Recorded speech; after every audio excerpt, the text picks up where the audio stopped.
Доктор, ќе кажавме, значи вакцината ДТП не е укината, само се менува возраста на која што ќе ја примаат децата. На што се должат овие промени? Така. Како што знаете, со воведување на поливалентните вакцини, дитепер во склоп, во рамките на поливалентни вакцини, беше дитепер ацелуларна или вакцина која што дава помалку несакани реакции. На 4 години ни остана дитепер целуларна вакцина или вакцина која што родителите не многу ја сака, бидејќи давала несакани реакции кај децата и бара и за ова возраст да има ацелуларна. Како сама ацелуларна вакцина не можеше да се најде никаде, секаде ја има како комбинирана дитепер ацелуларна со инактивна полио. А бидејќи во европски рамки, околу 30 на држави дитепер е вакцината наместо на 4 години ја даваат на 6 или 7 години, комбинирана со инактивна полио, значи едно ни беше тоа како предзнак. Второ, Светска здравствена организација вели да почнеме со имплементација наместо орална полио вакцина, инактивна полио вакцина, и затоа одлучивме наместо на 4 години дитепер децата да ја примаат на 6 години, како комбинирана дитепер ацелуларна со инактивна полио вакцина. На овој начин и помалку несакани реакции кај децата и го испочитуваме она барање на Светска здравствена организација за инактивна полио вакцина. Тоа значи дека сите деца што до декември примиле дитепер вакцина на 4 годишна возраст, по стариот календар си продолжуваат со сите вакцини 6-7 години и така натаму. А сите деца кои што оваа година, 2017 прават 4 години и кои што нема да ја примат дитепер вакцина согласно новиот календар, кога ќе бидат на 6 годишна возраст, а тоа е 2019 година, ќе си ја примат пак дитепер вакцината, како комбинирана дитепер ацелуларна вакцина комбинирана со инактивна полио. Значи ништо не се губи, пак ќе бидат заштитени, дури со вакцина која што дава помалку несакани реакции и со едно боцкање 2 вакцини. Така, значи со овие промени фактички се намалуваат несаканите ефекти кај децата од вакцинацијата.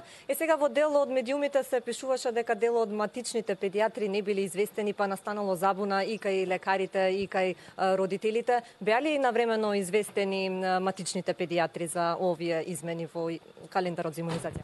Овие измени важат од 1 јануари 2017 година, а кај нас вакцинираат службите за имунизација при здравствени домови, а матичните лекари или педиатри се разбира, едуцираат, укажуваат дека треба да се вакцинира. Ние направивме 2 семинари со сите служби за имунизација во државата уште пред новогодишните празници, ги информиравме за оваа новина, тие веќе ја знаат и ја практикуваат. Меѓутоа, за да бидат поцелосно сите информирани, пративме дописи до здравствените домови, до центрите за јавно здравје, а бидејќи матични лекари имаме околу 1300 во државата, посебно и матични педиатри, го известивме Сдруженијето, нивното здружение, да преку нивната веб страна ги извести сите матични лекари, за да може да се информираат за оваа новина. Бидејќи навистина немаме шанси 1300 матични да ги известиме со дописи или на друг начин. Така, освен овие измени, има ли и други измени во календарот за имунизација? Сега за сега не, значи оваа измена моментална за 2017 година е да не се дава дитепер на 4 годишна возраст, а дури во 2019 ќе биде следната измена каде што ќе кажеме што ќе се дава наместо дитепер. Така, и каква е, да речеме, состојбата со вакцинацијата кај децата? Знаеме дека во последниве 2 години бројката на вакцинирани деца опаѓаше, дали уште е таков трендот? За среќа, извештајот што го имаме од Институтот за јавно здравје за првото полугодие на 2016 кажува подобри резултати, покачување на опфатот со имунизација за многу вакцини, за сите вакцини, и сметаме дека оној претходен резултат на намалување беше дел на родителите кои што ги чекаа поливалентните вакцини, па не ги вакцинираа своите деца, меѓутоа сега имаме зголемување на опфатот, а за некаде недела до 2 го чекаме и завршниот извештај од Институт за јавно здравје за цела 2016 година. Така, колку е важна вакцинацијата кај децата за имунизација не само на децата, него и општо нели на населението во една држава? Така.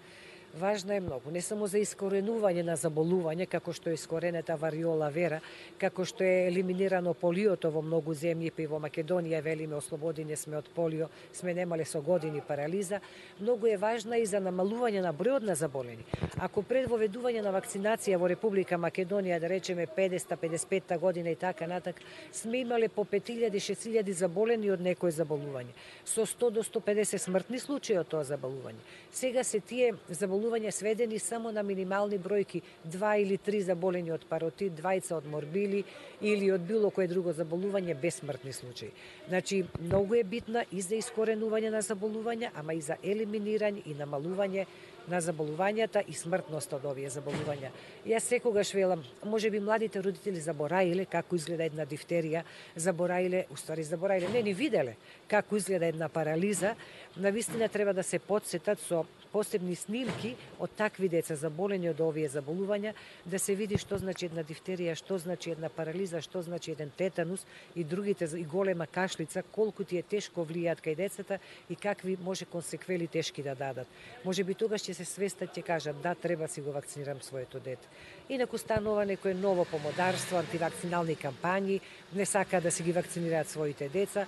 Навистина не може да сватиме зошто и како, може би предничат интернет страниците, несоодветните интернет страници предничат од она што ние го кажуваме. Може би треба да сме поприсутни по медиумите и не само ние од Министерство, него и експертите, педиатри, имунолози, училишни лекари, така натака да убаво се објасни на родителите дека треба да си го заштитат своето дете.